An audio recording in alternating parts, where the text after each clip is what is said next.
প্ৰিয় ছাত্ৰ-ছাত্ৰীসকল জেজেমি মেথ চেনেলটোলৈ তোমালোক সকলোকে স্বাগতম জনাইছো। ইতিমধ্যে আমি ক্লাছ 9ৰ এডভান্স মেথছৰ প্ৰথম চেপ্টাৰটোৰ ওপৰত আলোচনা কৰি আছিলো আৰু এই চেপ্টাৰটো ইতিমধ্যে শেষ হৈছে আৰু গোটেই চেপ্টাৰটোৰ কাৰণে এখন প্লেলিষ্ট বনাই থোৱা আছে। তোমালোকে প্লেলিষ্টত গৈ ভিডিঅ'বিলাক চাব পাৰিবা।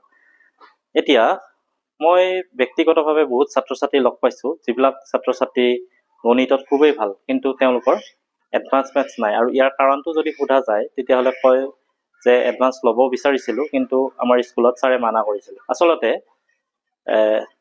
সেই শিক্ষকসকলৰে কিছুমান দুৰ্বলতা থাকে, যাৰ কাৰণে নেকি এডভান্স পঢ়াবৰ কাৰণে ভয় কৰে। গতিকে মই এইটোৱে তোমালোকক ক'ম যে যদিহে তুমি গণিতত অলপ ভাল, তোমাৰ বেছিক কনচেপ্টখিনি আছে, তুমি আৰামত এডভান্স মেথছ পঢ়িব পাৰিবাই। আৰু বহুত শিক্ষকে এডভান্স ল'ব খুজিলে মানা কৰা দেখা পোৱা যায়। আচলতে তেওঁলোকৰ নিজৰে দুৰ্বলতা। গতিকে তোমালোকৰ মেথছত যদি অকণমান বেছিক কনচেপ্টটো আছে তেতিয়াহ'লে ধুনীয়াকৈ এডভান্স ল'ব পাৰিবা, তাত কোনো সন্দেহ নাই। এতিয়া আমি প্ৰথম চেপ্টাৰটো ইতিমধ্যে শেষ হৈছে আৰু উদাহৰণ 3, 4 আৰু 5 কেইটাও কৰি দিয়া আছে। তথাপিও বাৰু মই আজি উদাহৰণ 3টোৰ ওপৰত আৰু একবাৰ আলোচনা কৰিছোঁ। এতিয়া উদাহৰণ 3ত আছিল এটা দ্বৈত সংখ্যাৰ শেষৰ অংকটো যদি 0 হয় তেন্তে দেখুওৱা যে সংখ্যাটো যুগ্ম। এতিয়া এই অংকটো মোক বহুত ছাত্ৰ-ছাত্ৰীয়ে কৈ থাকে, এই অংকটো ভালদৰে বুজি নাপায়। এতিয়া চাবা, আমি ধৰি ল'ম লেট কে এটা দ্বৈত সংখ্যা আৰু কেটো আমি এনেকৈ লৈছো bn -1 bn-2 এনেকৈ গৈ শেষত b3 b2 b1, য'ত b1টো কি হ'ব 0 হ'ব আৰু b2 b3 এনেকৈ bn প্ৰত্যেকেই কি হ'ব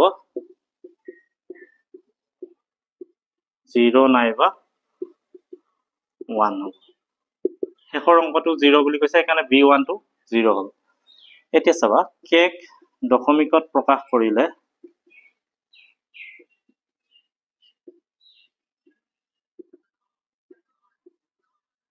এতিয়া চাবা এইটো 1 1 1 0।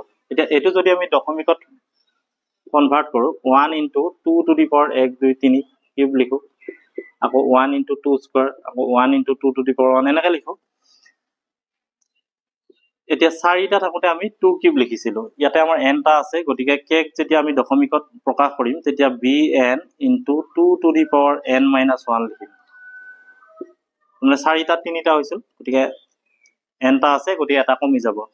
আৰু bn-1 × 2 to the power n-2, bn-2 × 2 to the power n-3 এনেকৈ গৈ শেষত b3 × 2 স্কোৱাৰ হ'ব, b2 × 2 টু দি পাৱাৰ 1 আৰু b1 × 2 টু দি পাৱাৰ 0। এতিয়া 2 যদি কমন লওঁ, তাৰমানে যুগ্ম সংখ্যাবিলাক সদায় 2i's কিউ আকাৰত থাকে আৰু অযুগ্মবিলাক 2i's কিউ প্লাছ 1 আকাৰত থাকে। তাৰমানে কিউ ভেলুটো কিউ এটা অখণ্ড সংখ্যা, গতিকে কিউ ভেলুটো যদি 0 বহাই দিয়া এইটো 0 হ'ব, -1 বহাই দিলে -2, তাৰমানে 0 -2 -4 এইবিলাকো যুগ্ম সংখ্যা। এইটো তোমালোকে ক্লাছ 10ত পাবা বাৰু। এতিয়া 2 যদি কমন লওঁ bn × 2 to the power n-2 হ'ব। চাবা, সূচকৰ বিধিমতে আমাৰ কি হয়, a to the power m × a to the power n যদি হয় a টু দি পাৱাৰ আমি m প্লাছ n লিখিব পাৰোঁ। এতিয়া ইয়াতে 2 ওপৰত এটা 1 আছে, তাৰমানে 2 পাৱাৰ 1 আছে, আৰু 2 টু দি পাৱাৰ যদি n-2 হয় তেতিয়াহ'লে তোমাৰ 2 to the power 1 plus n-2 2 to the power n-1 হ'ব। সেইকাৰণে আমি এইটো পাম 2 টু দি পাৱাৰ n-2 লিখিছোঁ। এতিয়া 2 কমন লৈছোঁ, bn-1 × 2 to the power n-3 এনেকৈ গৈ এইটো চাবা 2 কমন লৈছোঁ নহয়, b2 থাকিব আৰু b1টো আমাৰ 0 আছিল, গতিকে 0 × 1 এইফালৰখিনি 0 হ'ব। এইখিনিক যদি আমি কিউ বুলি লওঁ, এইখিনি কিউ বুলি লওঁ আৰু এইটোতো 0 হৈছে, য'ত কিউ ইকুৱেল টু তোমাৰ bn × 2 to the power n-2 bn-1 × 2 to the power n-3 এনেকৈ গৈ শেষত b2 থাকিব। তাৰমানে মাল্টিপুল অফ 2 হৈছে। এতিয়া 2 কিউ আকাৰত থকা সংখ্যাবিলাক যুগ্ম, গতিকে এইটো এটা যুগ্ম। এতিয়া কে এটা যুগ্ম সংখ্যা।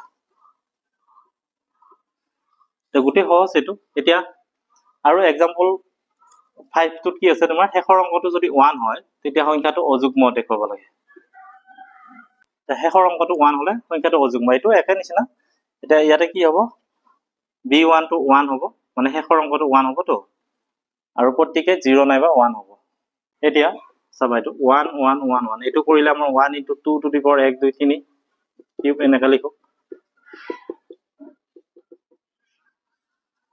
এটা এটো ঠিক তেনেকুৱাকে k দশমিকত প্ৰকাশ কৰিলে k = bn * 2 to the power n - 1 হ'ব কাৰণ n টা আছে এটা কমি যাব আকৌ তোমাৰ bn - 1 * 2 to the power n - 2 এনেকৈ গৈ গৈ গৈ শেষত তোমাৰ b3 * 2 স্কয়াৰ হ'ব b2 * 2 টু দি পাৱাৰ 1 হ'ব আৰু b1 * 2 টু দি পাৱাৰ 0 মানে 1 লিখিব পাৰা এতিয়া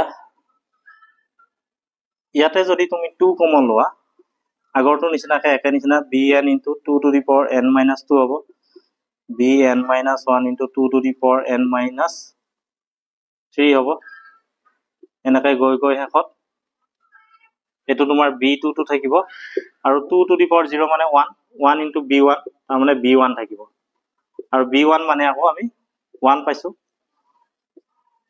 2 এখিনি আমি q বুলি ললো আৰু b1 মানে তুমি 1 লৈছা নহয় শেষৰ অংকটো যত q = bn * 2 to the power n - 2 bn - 1 * 2 to the power n - 3 এনেকে গৈ গৈ শেষত b2 থাকিব এতিয়া 2q + 1 আকাৰত থকা সংখ্যাবিলাক অযুগ্ম এতিয়া q মানে এটা অখণ্ড সংখ্যা তুমি যদি 2 * 1 বহাই দিয়া এটো এটা অযুগ্ম পাবা আৰু -1 বহালে -2 + 1 তাৰ মানে -1 অযুগ্ম -3 অযুগ্ম এই গোটেই মাইনাসত থকা বিলাকো কিন্তু অযুগ্ম হয় যুগ্ম অযুগ্ম হয় সেইটো তোমালোকে ক্লাস 10 ত পাবা এতিয়া एग्जांपल 3 5 টো আকৌ এবাৰ বুজাই দিলো আৰু চেপ্টাৰটোৰ কাৰণে এখন প্লেলিষ্ট বনোৱা আছে তোমালোকে প্লেলিষ্টত গৈ ভিডিওবিলাক চাব পাৰিবা আৰু মোৰ এই চেনেলটো আৰম্ভ কৰা বেছি দিন হোৱা নাই আৰু এতিয়াৰ পৰা এই চেনেলটোত আমি ক্লাস 9 আৰু ক্লাস 10 ৰ এডভান্স মেথছ আৰু জেনাৰেল মেথছৰ ওপৰত আলোচনা কৰিম আৰু যদিহে তুমি ভিডিওটো ভাল পাইছা তেনেহলে চেনেলটো সাবস্ক্ৰাইব কৰিবা আৰু বন্ধু বান্ধৱীসকলৰ মাজত শ্বেয়াৰ কৰি দিবা